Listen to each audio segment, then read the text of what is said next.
नमस्कार प्रेक्षकांनो, आजच्या एपिसोडमध्ये पाहायला मिळणार आहे जानकी सौमित्रला फोन लावते आणि म्हणते, मला पैशाची गरज आहे आणि मला तुमच्याकडून पैसे हवेत.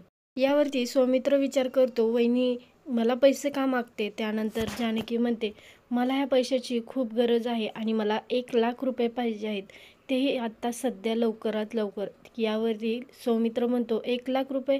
तुला 1,00,000 रुपयाची गरज काय पडलेली आहे. जानकी सौमित्रला म्हणते, हे पैसे माझ्यासाठी खूप महत्त्वाचे आहेत. काहीतरी काम करायचं आहे महत्त्वाचं आणि ते काम केल्याशिवाय मला चैन पडणार नाही.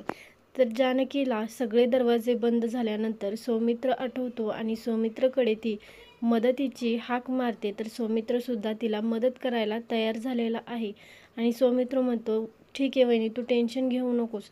मी तुला लगेच पैसे ट्रान्सफर करतो आणि तू टेन्शन घेऊ नकोस. तर इकडे आपल्याला पाहायला मिळेल की लिफाफा घेऊन जानकी पदराच्या आड लपवत असते आणि तो लिफाफा घेऊन ती घरातून बाहेर निघण्याचा प्रयत्न करत असते. तेवढ्यात तिथे ऋषिकेश येतो आणि ऋषिकेश येऊन तिला थांबवतो आणि म्हणतो, काय, कुठे चाललीस एवढ्या घाई गडबडीने. यावरती जानकी ऋषिकेशला उत्तर देते, मी देवळात चालले. जाऊ का मी देवळात?